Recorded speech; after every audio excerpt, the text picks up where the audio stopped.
Hey hi everyone, welcome back to my channel. And video start करने से पहले अगर आप इस चैनल पर पहली बार आए हैं तो प्लीज़ चैनल को सब्सक्राइब कर दीजिएगा। एंड अगर वीडियो आपके लिए थोड़ी भी हेल्पफुल रहे तो प्लीज़ उसे लाइक भी कर दीजिएगा एंड शेयर भी कर दीजिएगा। सो या without any further delay let's start video.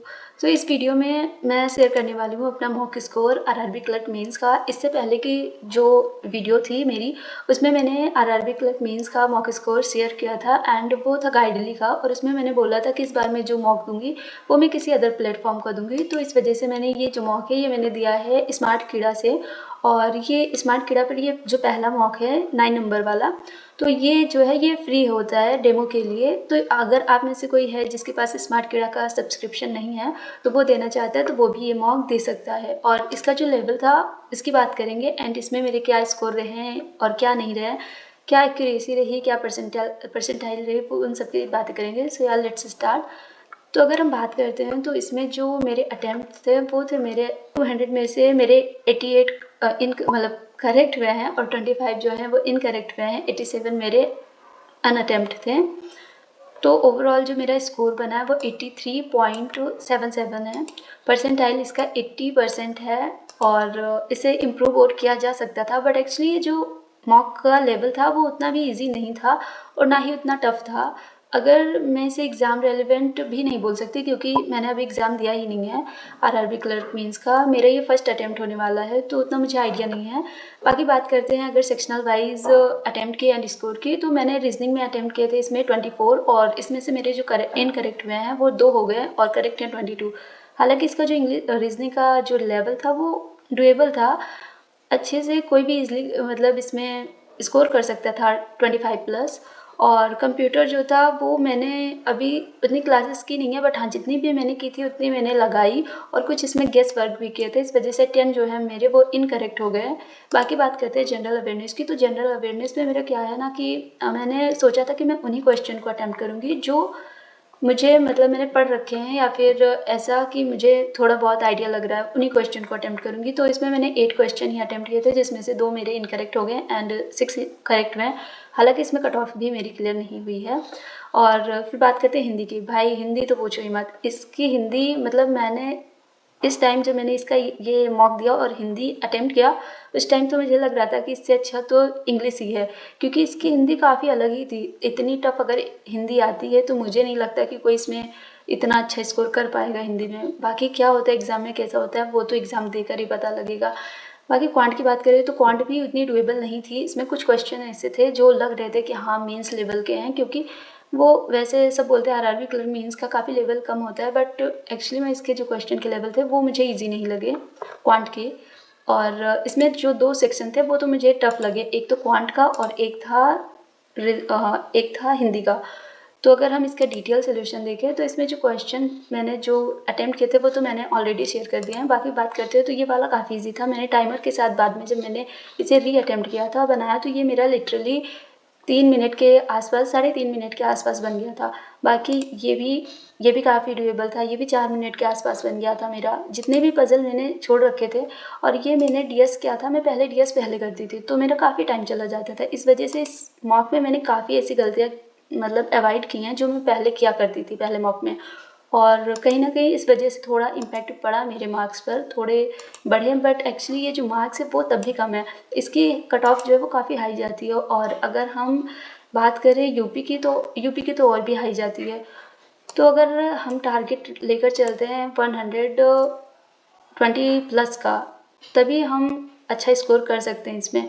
तो मैं सोच रही हूँ कि मॉक में कम से कम मेरा 100+ तो स्कोर रहे ही। और अभी इस पर मुझे वर्क करना है कुछ चीज़ों पर, लाइक कंप्यूटर अवेयरनेस पर भी वर्क करना है जिसकी क्लासेस मैं कर रही हूँ।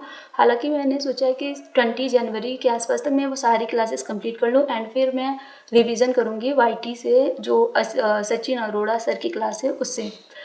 फिर बात करते हैं जनरल अवेयरनेस की। तो जनरल अवेयरनेस का यही है कि गेस वर्क मैंने 2 किए थे। ये मैंने गेस वर्क किया था, एक ही किया था गेस वर्क, तो ये मेरा गलत हो गया क्योंकि इसमें मैं कन्फ्यूज़ थी 5 और 10 में, तो ये गलत हो गया। बाकी इसमें इन दोनों में मैं कन्फ्यूज़ थी और हमेशा की तरह जो मैंने चूज़ किया वो रॉन्ग हो गया। एंड बात करते हैं हिंदी की, जो कि सबसे ख़राब था। इस मॉक का सबसे ख़राब पार्ट जो था वो हिंदी था। वैसे बात करें हिंदी की तो सब बोलते हैं कि हिंदी का लेवल थोड़ा ठीक होता है इंग्लिश के तुलना, बट मुझे तो नहीं लगा इसका लेवल। काइडली का जो लेवल होता है हिंदी का वो काफ़ी इजी होता है, इसमें इजीली कोई भी 25 प्लस या फिर 30 प्लस स्कोर कर सकता है। बट इसमें मेरे जो अटैम्प्ट थे वो मतलब मैंने अटैम्प्ट तो किए थे 31, बट इसमें 10 मेरे इनकरेक्ट हो गए और मेरे जो स्कोर आए थे 18 समथिंग आए हैं।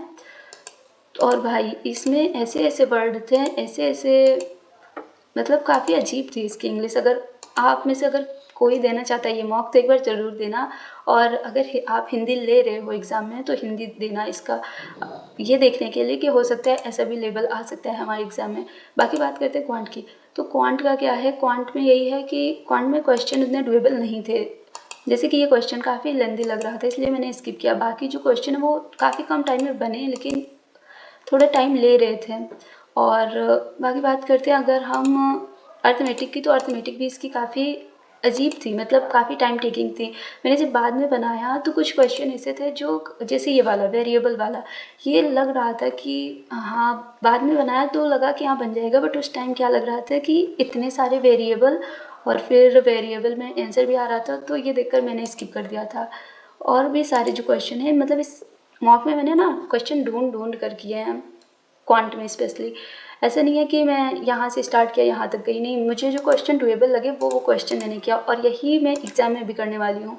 क्योंकि क्या होता है, सभी क्वेश्चन हमसे नहीं बनने वाले होते हैं और कुछ क्वेश्चन ऐसे होते ही हैं जो हमारा टाइम ख़राब करने के लिए एग्ज़ामिनर देता है कि अगर बच्चा उसमें फंस जाए तो उसका जो मार्क्स है वो कम हो जाए, उसके जो अटैम्प्ट है वो कम हो जाए। तो हमें उन्हीं चीज़ों को अवॉइड करना है और मॉक से हमें यही सीखने को मिलता है कि कहाँ हमें गलती नहीं करनी है एग्ज़ाम में और किस चीज़ पर हमें इम्प्रूव करना है। तो अभी तक जितने भी मॉक मैंने दिए हैं, ऐसा नहीं है कि मैं मॉक पे मॉक लगाए जा रही हूँ जैसे मैं पहले एग्ज़ाम में करती थी। मैं क्या होता था, पहले एग्ज़ाम दिया, मतलब मॉक दिया, उसका एनालिसिस किया, आगे बढ़ गई, दैट्स इट। फिर लेकिन मैंने सोचा इस बार मैंने कुछ चेंज किया, तो वो चेंज यही है कि मैं जब तक पहला मॉक दूंगी और उसका एनालिसिस अच्छे से नहीं कर लूँगी, एक एक क्वेश्चन अच्छे से सॉल्व कर लेती हूँ, मैं उस पर क्या कैसे मैं टाइम को रिड्यूस कर सकती हूँ और क्या इम्प्रूव कर सकती हूँ, कहाँ पर टाइम वेस्ट नहीं करना था, ये सारे पॉइंट मैं नोटिस करती हूँ। फिर जो अगला मॉक देती हूँ उनमें सोचती हूँ कि वो गलतियाँ मैं अवॉइड करूँ। और हाँ, इसमें मैंने वो सारी चीज़ें काफ़ी हद तक अवॉइड की हैं।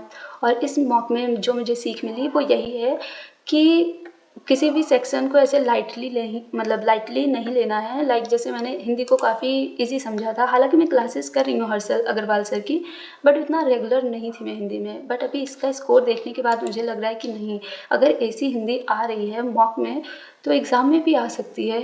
अगर इतनी टफ नहीं तो इसके आसपास तो आ ही सकती है। तो इसलिए हमें प्रिपेयर करना है सबसे ख़राब केस के लिए कि अगर कुछ भी हो फिर भी हम डिसेंट मार्क्स स्कोर कर सकें।